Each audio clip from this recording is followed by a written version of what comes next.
بسم الله الرحمن الرحیم. نن زموږ د طریقة العصریه د اولې حصې سبق نمبر 259 دی او الدرس التاسع والستون یو کم او یا نمبر درس یعنی 69 نمبر درس دی. په نن درس کې موږ ان شاء الله نن تمرین حل کوو. سبق مکمل ختم شو. درس چې څومره و دا ضروری قاعده شوه، بیا ورپسې د الفاظو معنی شوې، ورسره داسې د درخواست لیکلو طریقه شوله، بیا استفهامیه جملې شوې. نن ان شاء الله په تمرین مشق کې موږ له یو سوال راکړی دی. موږ ته وایي اکتب معنا ته ولیکه طلبا یو درخواست الی المدیر، مدیر ته، محتمم صاحب ته یا استاد ته یا ناظم تعلیمات ته، پرنسپل صاحب ته، وطلب او تو غواړه فيه په هغې کې یعنی په دغه درخواست کې اجازه یومن د یوې ورځې چوټي، اجازت چوټۍ ته وایي، او یومن یوې ورځې، د یوې ورځې چوټي وغواړه. لانک تذهب ځکه چې ته ځې الی المطار هوایي اډې ته، یعنی ایرپورټ، موږ ورته ایرپورټ وایو که نه، ایرپورټ ته، لاستقبال الحجاج د حجیانو استقبال دپاره. نو اکتب طلبا الی المدیر، مدیر صاحب ته، محتمم صاحب ته یا استاد ته یا ناظم تعلیمات ته یا پرنسپل صاحب ته یو درخواست ولیکه او ته په هغه درخواست کې د یوې ورځې چوټي وغواړه. ته په هغه درخواست کې د یوې ورځې چوټي وغواړه ځکه چې ته هوایي اډې ته ځې، ته هوایي اډې ته ځې لاستقبال الحجاج. حجاج د حاجي جمع ده، د حاجیانو استقبال دپاره. بسم الله الرحمن الرحیم به برولی کې د درخواست په اوله پاڼه چې بره کمه ده په هغې به ته بسم الله الرحمن الرحیم ولیکي په بره کرښه باندې. ټیک شوه. بیا په اوله کرښه باندې به په شروع کې ته ولیکي السید. السیدو، السیدو، السیدو معنا جناب، جناب. مدیر التعلیم، د تعلیم یعنی ناظم تعلیمات، ناظم تعلیمات. السید جناب ناظم تعلیمات بجامعة معهد الخلیل الاسلامی، جامعه معهد الخلیل الاسلامی. دا سے بولی کہ جناب ناظم تعلیمات جامعه معهد الخلیل الاسلامی. بارک اللہ فی علمک و عملک.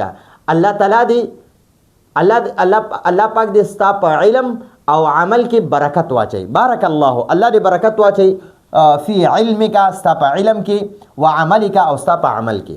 ټیک شو. بیا به دا خو به په اوله کرښه کې ولیکي، په دویمه کرښه کې به په مینځ کې شروع کړي.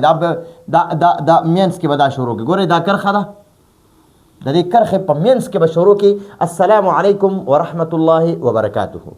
ټیک شو. اوله کرښه ده، ګورئ دا اولنۍ کرښې نه بره دا خالي ځای وي په کاغذ باندې. نو خالي ځای کې به بسم الله الرحمن الرحیم ولیکي او په اوله کرښه باندې به ته ولیکي السید مدیر التعلیم بجامعة معهد الخلیل الاسلامی. بارک الله فی علمک و عملک.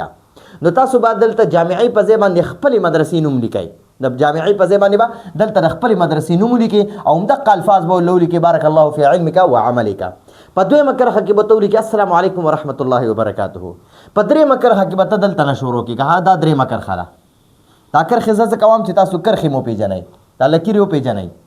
وګورئ دریمه کرښه دا ده، د دې په نیمې پورې. څلورمه کرښه دا ده، د دې د نیمې نه به شروع کړي.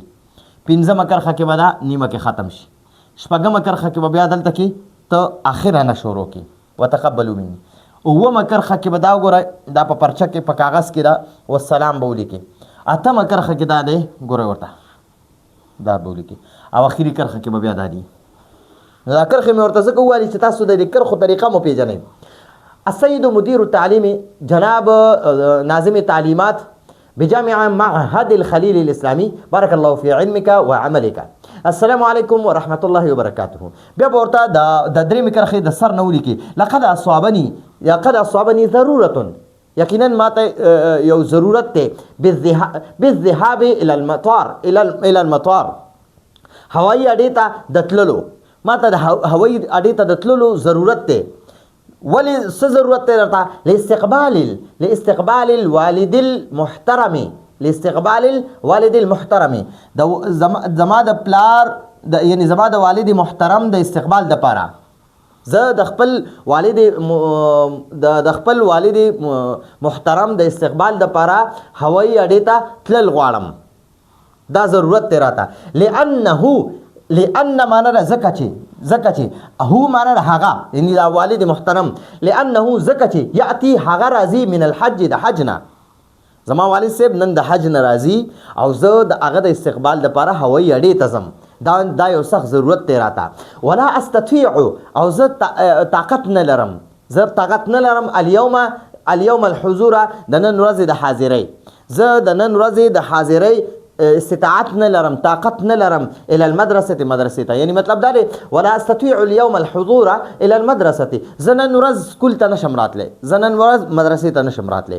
دې ځکه خبره ختمه شوه. اوس په د بلې کرښې د سر نه لږ را مخکې د سر نه به نه شروع کوي، لږ به پکې راشي، نو دې ځای نه به شروع کړي.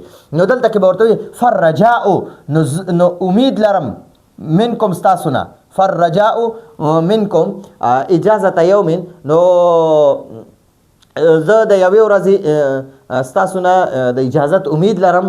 یرحمکم الله، الله دې په تاسو رحم وکړي. وسوف او زر ده چې یعنی زر به زر یا ان قریب اطالع، زه به مطالعه وکم، زه به مطالعه وکم الدرس د درس التي کم چې تفوتنی ما نه پاتې شوی، تفوت معنا چې فوت شوی دی، یعنی پاتې شوی دی، نی زمانه پاتې شوی دی، یوم الاجازه د چوټۍ په ورځ. کم درس چې زمانه د چوټۍ په ورځ پاتې شوی دی، زر د چې زه به د هغې مطالعه وکم، هغه به زه واپس یاد کم چې کم ما نه چوټۍ په ورځ تېر شوی دی کم سبقونه، نو هغه به زه یاد کم. نو دا ورته درخواست ولیکو. بیا ورته وایي وتقبلو، او تاسو قبول کوئ. تقبل معنا ته قبول کا، د امر صيغه ده، او وتقبلوا معنا تاسو قبول کوئ. دا ورته د احترام لپاره د جمع صيغه لیکلې ده. وتقبلوا او تاسو قبول کوئ مني زما طرف نه، غایت شکری انتهایی شکریا، ډیره شکریا زما طرف نه قبول کوئ.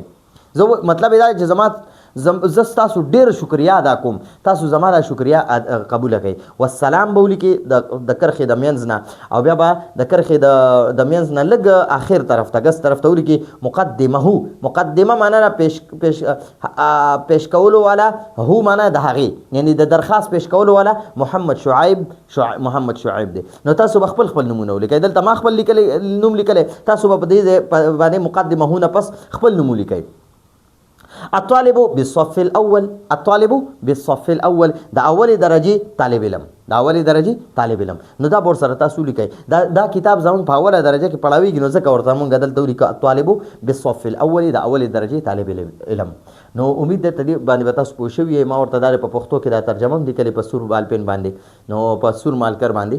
نو ان شاء الله په دې طریقې سره تاسو دا درخواست زده کړئ، ځکه چې دا به تاسو په مدرسه کې وفاق امتحان کې راشي، نو په هغې به دې به تاسو ته ډېر زیات نمبر ملاویږي. او په دې طریقه باندې مو لیکه، دا د درخواست یو ښکلې طریقه ده، نو په دې طریقه باندې زده کړئ.